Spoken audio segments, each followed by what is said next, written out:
नमस्कार, मैं डॉक्टर राकेश पाठक। कर्नाटक में सरकार बनने जा रही है कांग्रेस की।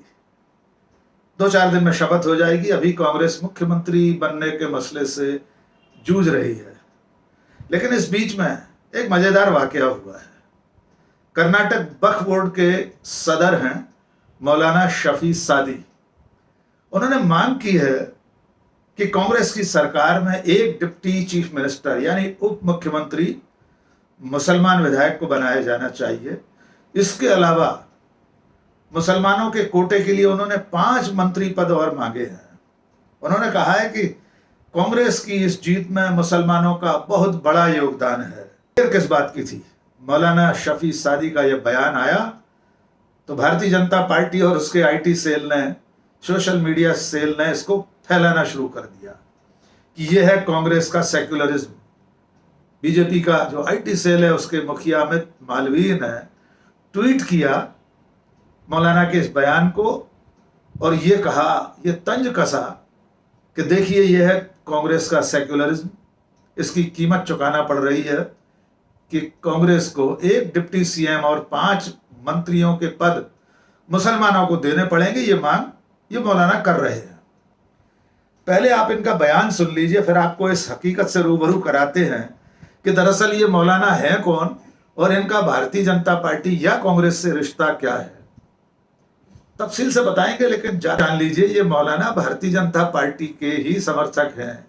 भारतीय जनता पार्टी की इन पर इतनी कृपा रही है कि ये बीजेपी की सरकार में ही वक्फ बोर्ड के, कर्नाटक वक्फ बोर्ड के चेयरमैन चुने गए थे।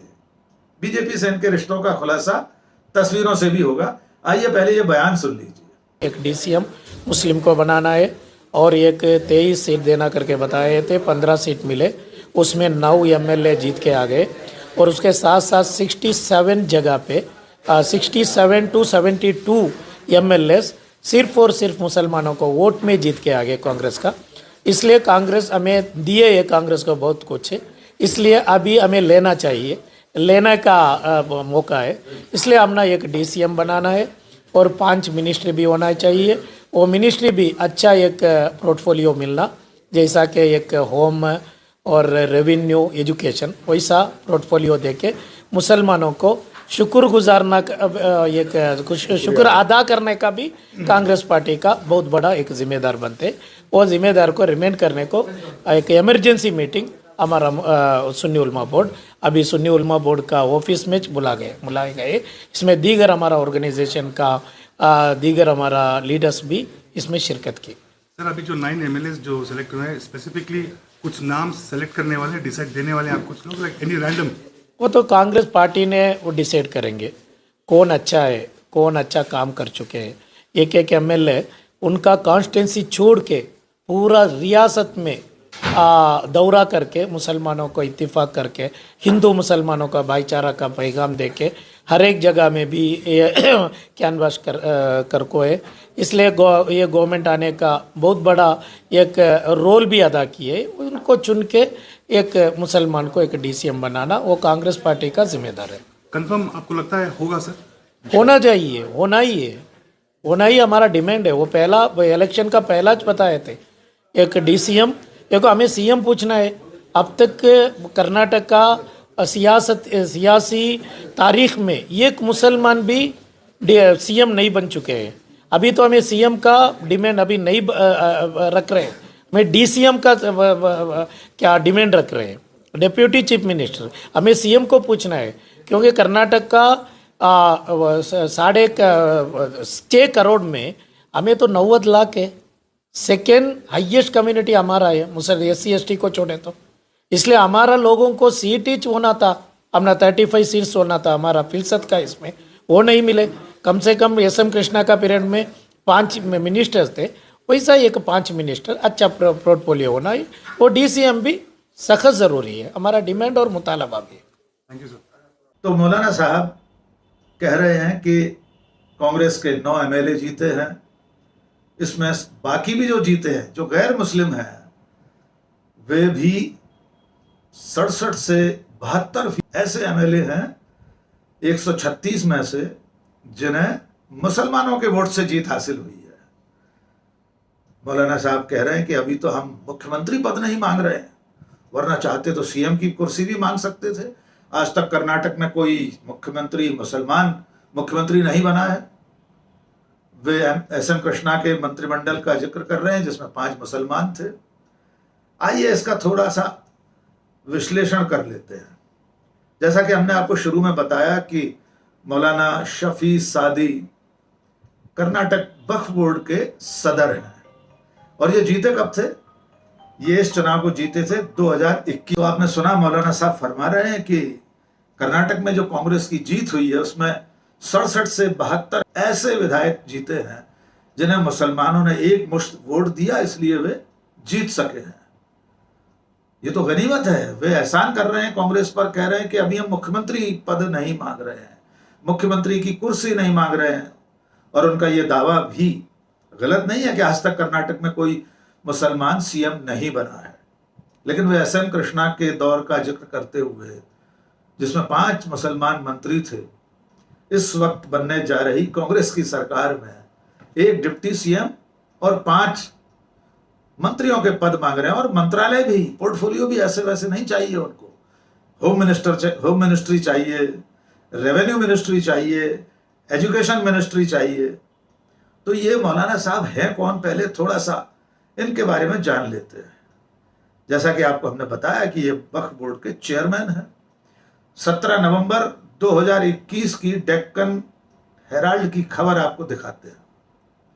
इस खबर के मुताबिक बाकायदा चुनाव लड़कर ये जीते थे, लेकिन अखबार का शीर्षक ये कह रहा है कि ये बीजेपी बैक्ड थे, यानी इनको बीजेपी का समर्थन प्राप्त था। ये बीजेपी के ही खेमे से वक्फ बोर्ड के सदर की कुर्सी पर पहुंचे थे। और जब ये चुनाव जीते थे तब तत्कालीन बीजेपी सरकार के मंत्री, कानून मंत्री, जिनका नाम था JC मधुस्वामी, उन्होंने फरमाया था कि मौलाना साहब की साख जो है मुसलमानों में बहुत है। और उन्होंने उम्मीद की थी कि मौलाना शफी सादी वक्फ बोर्ड के चेयरमैन की हैसियत से बीजेपी और मुसलमानों के बीच जो दूरी है उसे पाटने की कोशिश करेंगे, उसके बीच में पुल बनेंगे।